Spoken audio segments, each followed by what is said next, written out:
Hey everybody, about time I finally give an update on my new guitar. By now I'm sure you've seen my latest cover video. I did a New Found Glory song with it. And I've been showing it off on Instagram and other stuff like that a little bit. But I've been getting a lot of questions, so I just want to give you a quick rundown of all the spec, and if you watch to the end you'll hear a bunch of different clips at different gain settings, different amp settings and whatever through my AxeFX. So, to start off, I was very heavily inspired by the custom shop Fender Jazzmaster that I worked on a few months ago that belonged to Steve from New Found Glory. I always liked the Jazzmaster kind of, body shape, and, obviously I did another one recently too, but I haven't been able to get enough. I really fall in love with the shape, and I kind of right now just want to have a bunch of guitars in that shape with just like different pickups, different vibes, just to kind of give me different things that I can do with them. So I was thinking I wanted to do something with ash. This is a swamp ash body, and I bought it from Warmouth unfinished. I actually finished it myself. I've said this many times before, I'm definitely not a professional, but doing a finish on this was actually very easy. I used a product called True Oil, and I've had this lying around for a while now, and I first heard about it from this builder that made me a guitar a few years ago.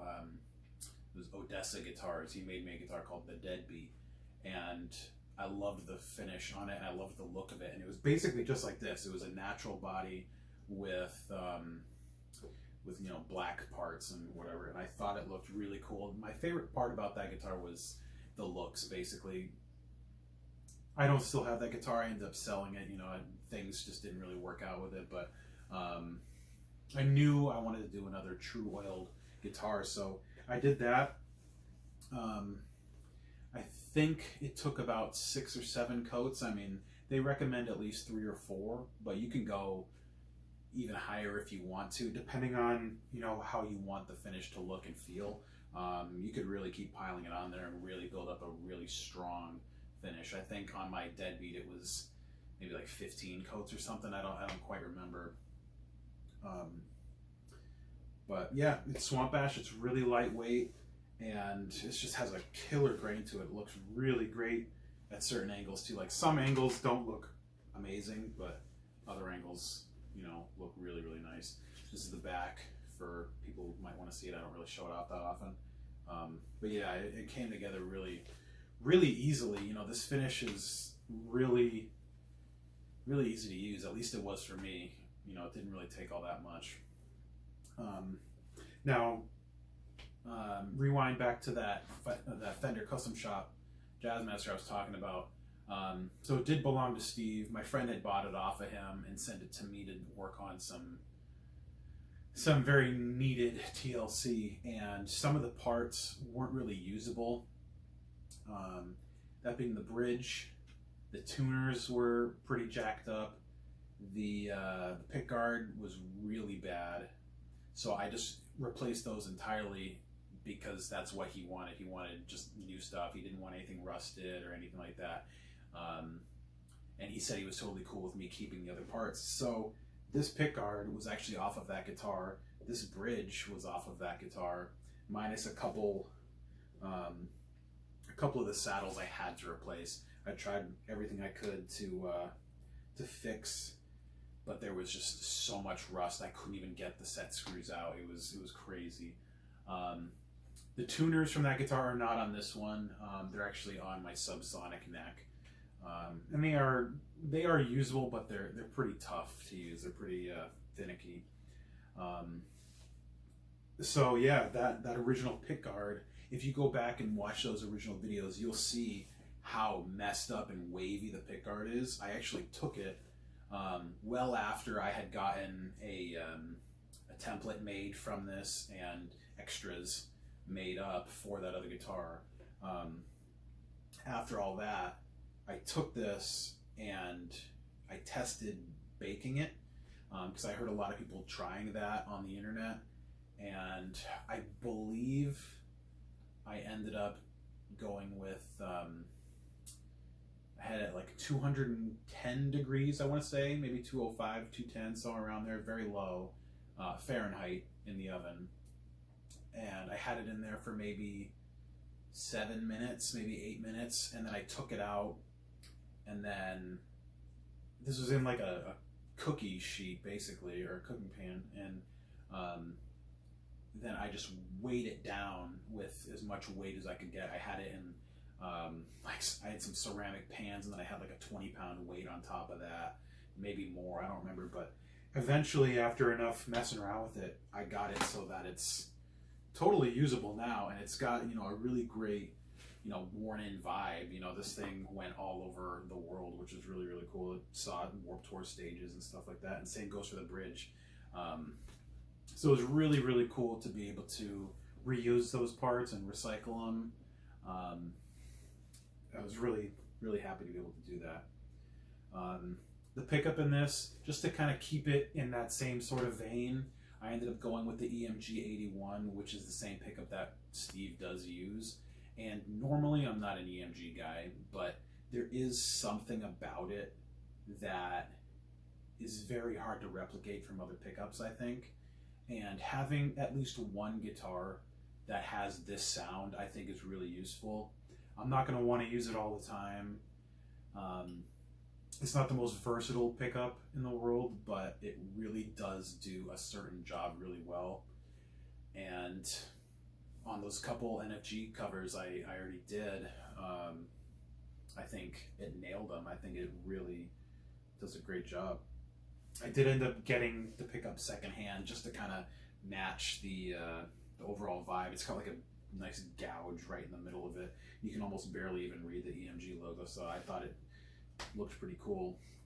The volume knob was actually a new knob, but I actually kind of relicked it myself. I just kind of messed around with, you know, a small bucket of dirt and just went at it. The rest of the hardware is just your standard chrome. I didn't want to just completely black it out. It would just look kind of forced, and I don't really like, you know, the total blacked out vibe. Finally is the neck. I'm getting a lot of questions about the neck. I've been buying this neck, and the neck on the red one are exactly the same. They're off of a Fender American Professional Jazzmaster, which I think retails for around $1,500. Somewhere around there, I'm not 100%, but there's a store on Reverb that sells a lot of parts. It's called the Stratosphere, and I've heard some good stuff about them, some not so good stuff. I've bought a lot of things off of them, and for the most part I've had pretty good dealings with them. But the best part about them is they offer parts that are new, you know, and readily available. And, you know, just for this neck, for example, you can get it with tuners, you can get it without tuners, you can get it with locking tuners or not, and they offer different kind of scales for like pay scales depending on which one you choose. So I just have the regular Fender tuners. I don't usually need locking tuners anymore. If my guitar is set up properly, which I think I do a pretty good job, and I string it the right way, I really don't have a lot of tuning issues at all. I don't play super hard, so maybe if I played really, really hard, I might consider doing locking tuners. I mean, it's only maybe like a $20 upgrade, but it's really just not super necessary for me. These necks have a deep C profile. According to Fender, that's what they call it, the deep C, and I've grown to really, really like the shape. I would probably say this is my favorite neck shape these days, and I liked the neck on that so much that I decided to buy the same neck, and I'm really glad I did because they're just awesome. It's got just like your standard maple. It's got like a satin feel on it. It's not like overly glossy or anything like that, but it's not like it's just straight satin. It's almost like a buffed satin or something, where it's not like very obvious satin, I guess. You know, I don't know. It's better than, say, Warmouth's satin finish. I definitely prefer it. It feels really, really nice. I believe these are vintage tall frets, the 6105s. I do believe they're the narrow tall frets, which is really nice. Great for lead work and stuff like that. And yeah, it's definitely high enough that it's, you know, good for me. If I have frets that are too small, it's really difficult for me to play them. The one thing I did change, I changed the string tree on it. Me and a couple friends of mine, Brian and Jackson and a few others, have all just kind of really grown attached to that sort of string tree. That was what Tom DeLonge used, and not because he used it, but I just really like the look of it. It's got like a roller, it's like a roller string tree, so it just allows for, you know, better movement across the string tree if you're doing like bends or whatever, or like your tremolo stuff. Not that it's really a big issue for me, but I just think it looks a little bit nicer. Other than that, I'm using 9-to-46 strings. They're the Ernie Ball hybrid Slinkys. I've grown to really love those on Fender scales, and it's pretty much all I use on Fender, at least the 25.5-inch scale stuff.